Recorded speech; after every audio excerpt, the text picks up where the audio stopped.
Bem-vindo ao Mundo Livre. Choque na reta final da campanha presidencial americana. Estão comigo na bancada Vilma Grezinski e Duda Teixeira. Vilma, eu e o Duda estivemos na semana passada nos Estados Unidos para acompanhar a campanha presidencial.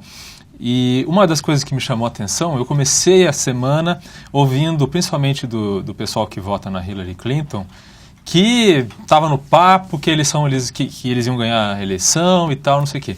Terminou a semana, de sexta-feira para o fim de semana, o mood, quer dizer, o humor, digamos assim, dos democratas era o oposto. Já estavam pessimistas, contando os delegados, contando os votos nos swing states, né, que são os estados onde ainda não está definido.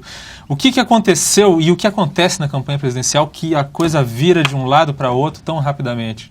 Essa campanha não seria essa campanha se não tivesse até o fim essas reviravoltas. Assim, quem largou de fumar, parou de roer a unha e ter outros hábitos viciantes precisa tomar muito cuidado, porque o ritmo das reviravoltas, exatamente agora, na arrancada final, quando já parecia tudo resolvido, com aquelas coisas muito constrangedoras e até autodestrutivas do Trump, aquilo começou a ser absorvido pela parte do eleitorado, evidentemente, que vai decidir, que é a parte que uma hora vai para um lado, outra hora vai para o outro, e não bateu o martelo absolutamente. Começou a ser absorvido. Começaram a aparecer os dois casos dos e-mails. É que a gente fica muito mergulhado nisso, precisa explicar... Os dois casos de e-mails relacionados à campanha da Hillary. Da né? Hillary. Quer dizer, Hillary então, Clinton. Uma parte são os e-mails hackeados do diretor de campanha dela, do dono da campanha, do homem mais importante, que é o John Podesta. Qual é a parte mais complicada? Quando mostra aquela situação da Fundação Clinton, que todo mundo sabe que tem a porta giratória e que a Hillary, como secretária de Estado, usou, talvez indevido ou talvez só ilegítimo, o tráfico de influência entre aqueles milionários que faziam doações para a Fundação Clinton e que conseguiu acesso ao Departamento de Estado, ou seja, isso configura, pode ser ilegal, mas ilegítimo, todo mundo sabe o que é. Então, a Hillary já tinha começado a perder um pouco daquele, quando chegou 12 pontos de diferença, parecia que não tinha mais nenhuma dúvida, quando continuaram aparecendo os e-mails hackeados do John Podesta e que aparecem todos os assessores principais da campanha. Na sexta-feira passada, daí explodiu a bomba mesmo, que também se refere a e-mails, mas um caso separado. O caso dos e-mails que ela, como secretária de Estado, usou e-mails, um servidor dela, para tratar de assuntos de Estado.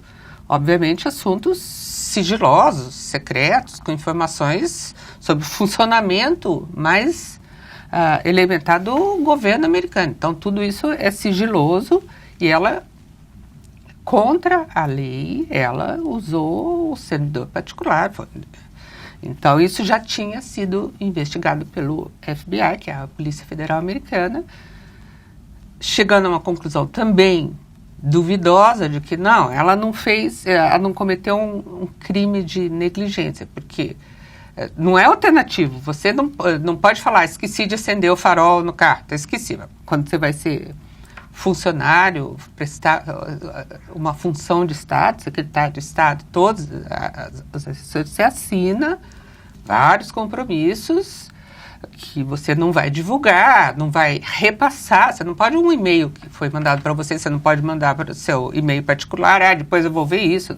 Não pode fazer nada disso, e que foi o que a Hillary e seus assessores fizeram. Então, o que aconteceu?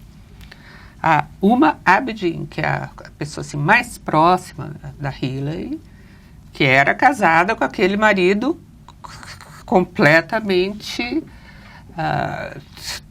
suspeito que fazia sexting, ou seja, mandar mensagens e fotos explícitas para outras mulheres. O Anthony Weiner, né? O Anthony Weiner.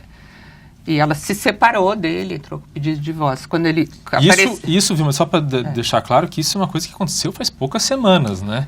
Esse caso de sexting que fez com que ela pedisse o divórcio é coisa de 2, 3 semanas atrás. E daí entrou o FBI por uma outra porta que apareceu uma menina de 15 anos mostrando lá os e-mails que tinha trocado desde fevereiro com ele. Ou seja, quando envolve menores...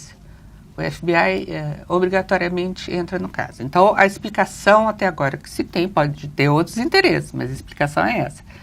Os investigadores do FBI, ou seja, da Polícia Federal, que estavam vendo o caso da comunicação explícita de teor sexual do Weiner com essa menina de 15 anos, descobriram a gente tem que dar risada porque a imagem dele chega a ser patética. A gente teria pena se não tivesse raiva de ver uma pessoa com um comportamento autodestrutivo e que pode contaminar a alta política dos Estados Unidos e, portanto, do mundo. Esses investigadores da Polícia Federal descobriram, dizem ele, uma enorme quantidade de e-mails da ex-mulher dele, da Huma Abedi. No computador dele, né? Os computadores dele, e envolvendo o período em que ela foi a principal assessora da Hillary, assessora assim, pessoal. Ela toma conta da vida, das coisas mais importantes, da vida da Hillary, profissional e pessoal. Tanto que quem fez o casamento, oficiou o casamento dela, esse casamento infeliz com o Anthony Weiner, foi o Bill Clinton. Tem gente que diz que já devia desconfiar que alguma coisa ia dar errado, né? Mas, enfim, descobriram esses e-mails relacionados à função dela de Estado. Então, eles tiveram que apresentar, falar, olha, tem isso aqui, nós estamos investigando um caso, e apareceu outro. Então, o Jim Comey, que é o diretor foi lá e fez esse anúncio também, altamente controvertido. Ele escreveu uma carta para os congressistas, né? Dizendo, nós estamos revendo esse caso porque tem um fato novo. Tudo é altamente suspeito. O que se imagina é o seguinte: ele estava na seguinte situação. Se ele não anunciasse isso agora, porque tem normas de comportamento que estabelecem também que investigações não devem ser reveladas num período assim, de 60 dias antes de uma eleição, para não haver ou parecer que há uma ingerência. Interferência política, né? Mas ele provavelmente, isso é especulação, entrou ali no molde vai sobrar para mim. Se ele não dissesse para os congressistas que têm o poder de investigação do Congresso, que tinha um fato novo, o que ele estava levando ao conhecimento deles.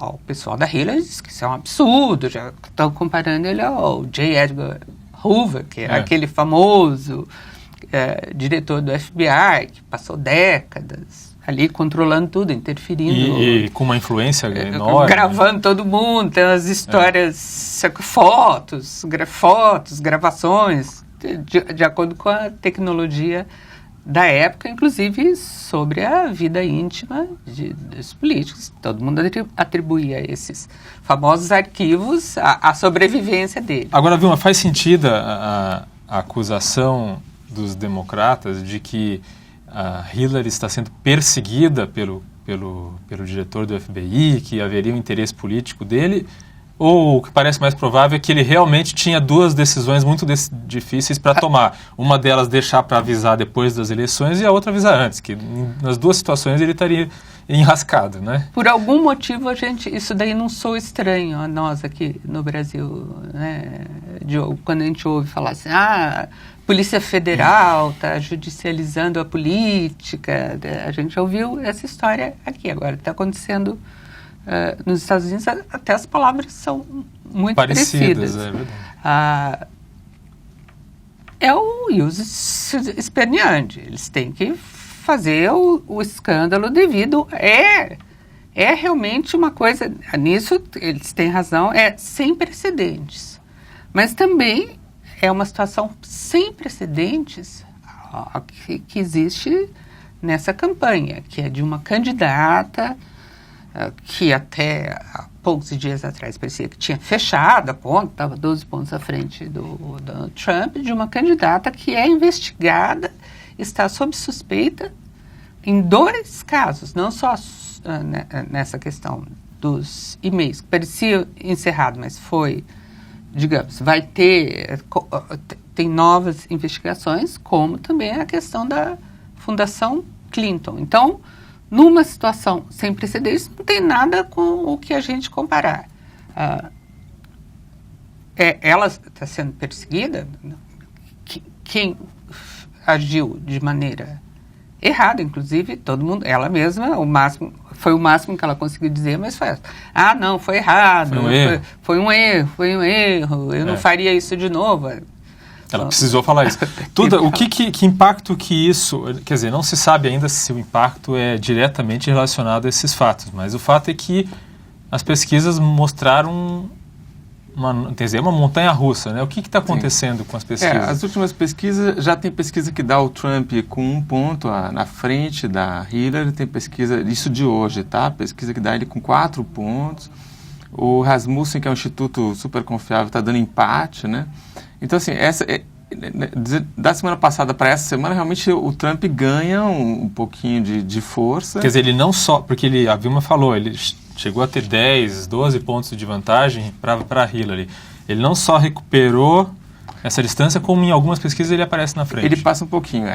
O colégio eleitoral é diferente, né? Ela continua muito na frente dele, mas sim, isso parece que teve um impacto mesmo, né? Ainda que os e-mails não tragam uma coisa, são 650 mil e-mails que vão ser analisados agora, vão ser divididos por temas, e aí vão começar a ler, e aí eu acho que eles vão procurar principalmente as comunicações entre a Hillary e a Uma Bedin para procurar se alguma coisa ali realmente incrimina ela ou não, ou era confidencial. Então, assim, mas só a notícia, isso foi manchete de todos os jornais americanos, a notícia de que o FBI retomou a investigação, isso acho que é a única coisa que pode explicar essa melhora do Trump. Agora, Duda, as pesquisas eleitorais nos Estados Unidos têm a tradição de acertar, porque nos Estados Unidos tem um problema, quer dizer, problema no sentido de confiabilidade de pesquisa, que é o fato de que o voto não é obrigatório, né? É diferente você perguntar para um brasileiro que vai ter que comparecer à urna em quem ele vai votar e perguntar para um americano que pode ser que ele nem saia de casa, né? Qual é a tradição? Bom, a tradição, eu acho que se você comparar com outras, né, eu acho que eles acertam mais, né? Se comparar com Colômbia, Agora, tem esse fator que é um fator mesmo surpresa, né? E o impacto que isso vai ter, eu acho que, por exemplo, você não vai ter você não vai ter muita gente decidindo agora votar no Trump porque o FBI anunciou que vai retomar a investigação da Hillary, certo?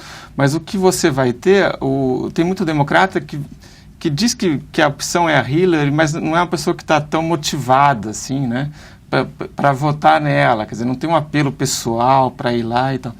Então, essa gente pode ter menos vontade de sair para votar, né?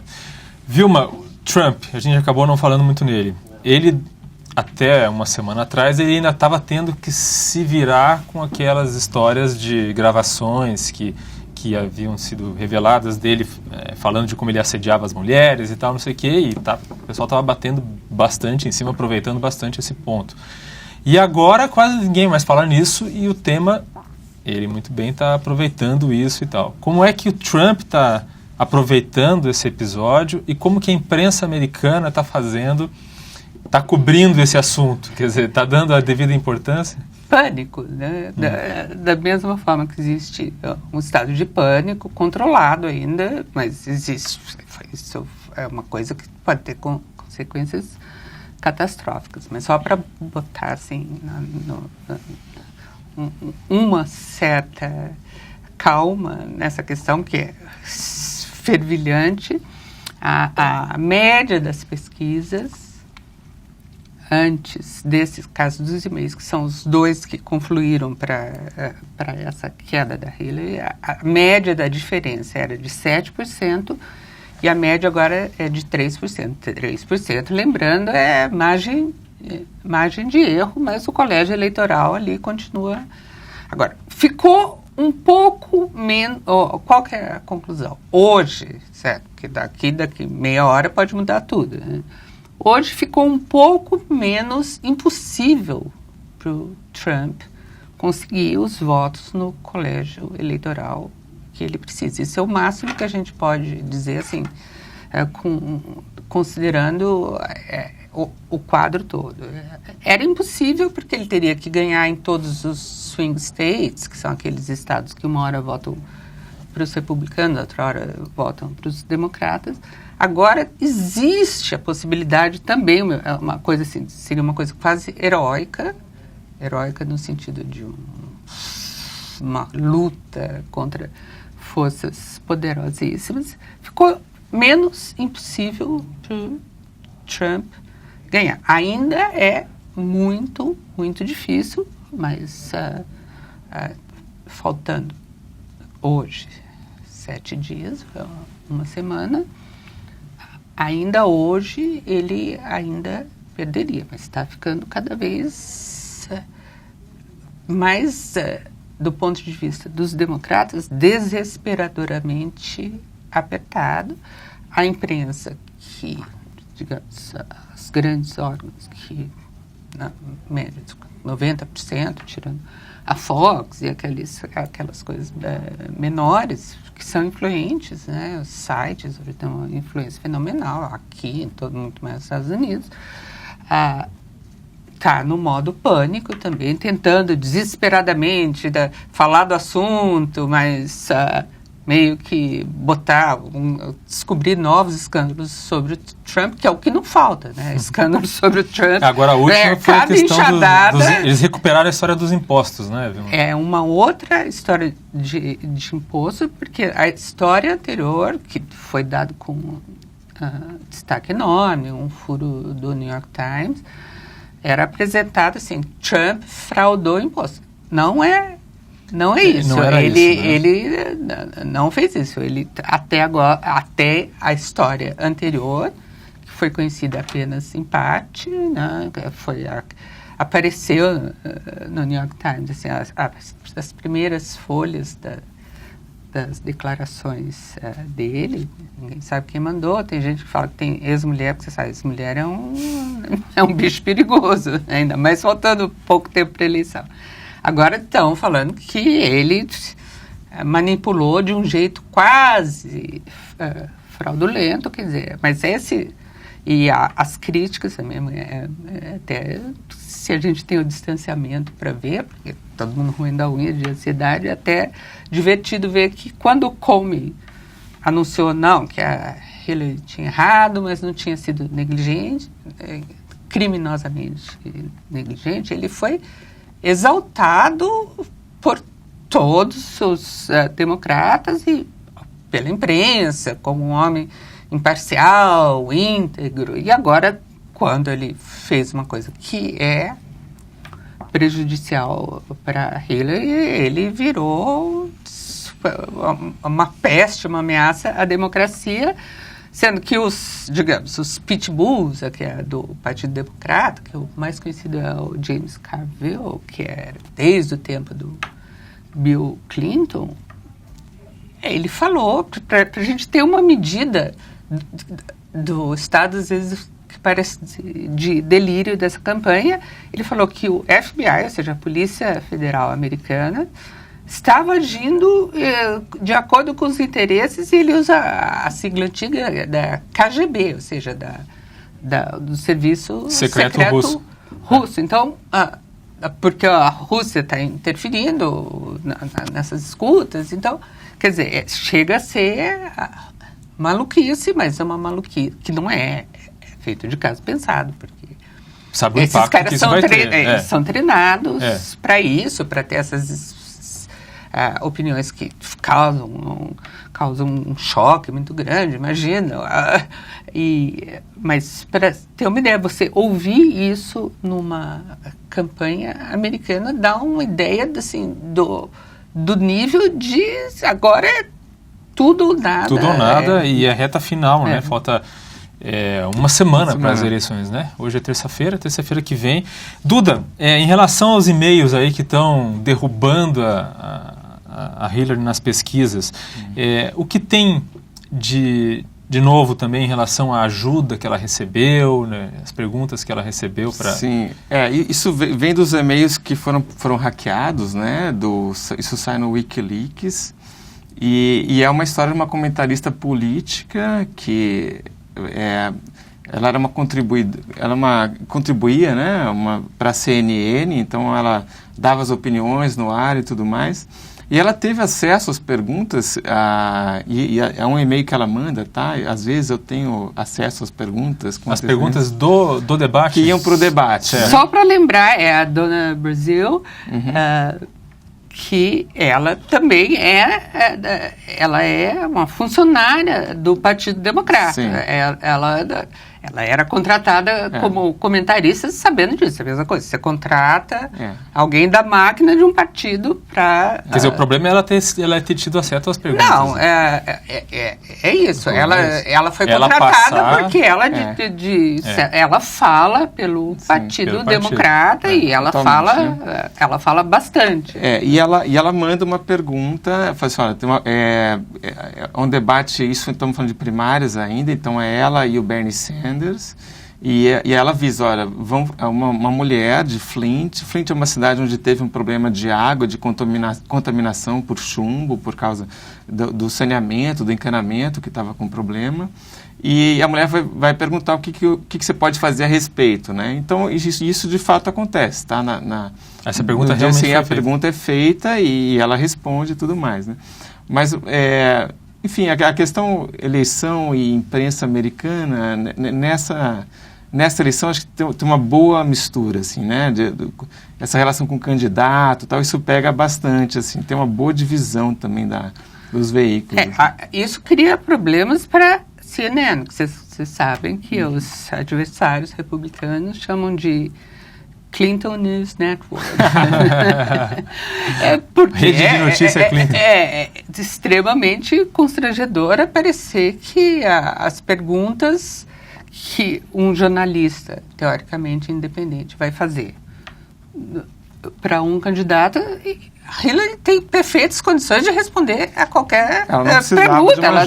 Ela sabe de tudo, mas você sabe que o bom é assim, quando a gente não precisa roubar a eleição, mas a gente rouba assim mesmo. Roubar, entre aspas. Evidentemente que ninguém vai roubar a eleição nos Estados Unidos. Né? Duda, para terminar, a gente viu lá nos Estados Unidos que o país está mal de candidato, tanto do lado republicano quanto do lado democrata. Né? Do lado republicano, o Trump com aqueles problemas todos dele, né? Aquele histórico, né? E as opiniões, né? E do lado democrata, a Hillary com todos esses problemas, né? Fundação Clinton, e-mails e todos os outros que não vão acabar. Ou seja, ela sendo eleita, ela entra como presidente já carregando tudo isso, investigações e até, teoricamente, um possível processo de impeachment. Acho que virou mania. Chama Clinton... Já começa o mandato, como a gente conhece bem aqui no Brasil, né? Já começa o mandato com um passivo ali, né, Vilma? Mas tem uma coisa que você surpreendeu lá, né, Duda? Você gostou muito da tecnologia americana. Como é que é o seu aparato preferido que você viu lá nos Estados Unidos? Aquele negócio de fazer o café da manhã. Eu estou falando daqui. Enfim, os Estados Unidos é um país onde tudo funciona, né? Impressionante. A gente vê isso em todo lugar, né? Então, tudo é feito para dar certo e dá certo. O asfalto asfalto direitinho, perfeito, né? Mas a gente estava comentando aqui da máquina de waffle, né? É impressionante que não gruda nada. A gente precisa só comer waffle no Brasil com mais frequência para poder importar essas quinquilharias da China. Quer dizer que não vai acabar o Império Americano não vai, com essa eleição? Agora tem uma coisa que esse exemplo do waffle não está valendo para a campanha americana, que é o efeito Teflon, né? De não grudar, né? Os dois candidatos não têm efeito Teflon, né? O Trump tinha no começo, não é, Vilma? Durante as primárias, parecia que nada grudava nele, né? A gente sabe que são 2 eleições nos Estados Unidos. Uma é a eleição primária e depois muda, quando os candidatos são escolhidos, passa a ser outra coisa e vamos lembrar a imprensa com toda razão fazendo seu papel, trabalhando para Hillary, porque estava escavocando aí os casos. Os podres dele. Mas vamos lembrar, em nome do fair play, que alguns dos maiores furos sobre a Hillary foram dados pelos 2 principais jornais políticos, tirando o Wall Street Journal, o Washington Post e o New York Times, que são apaixonadamente hoje pró-Hillary e contra o Trump. Esses casos... Os casos dos e-mails são furos de jornais que são a favor da Hillary. Não esse último caso, mas são os casos que levaram a isso. Que levantaram essa tese. Essa coisa de um país onde tudo funciona, é bom saber que as máquinas de waffle e a imprensa, mesmo quando tem as suas preferências, também funcionam. Funciona. É isso aí. Obrigado, Duda e Vilma. Este foi o Mundo Livre, toda terça-feira em TV. Até breve.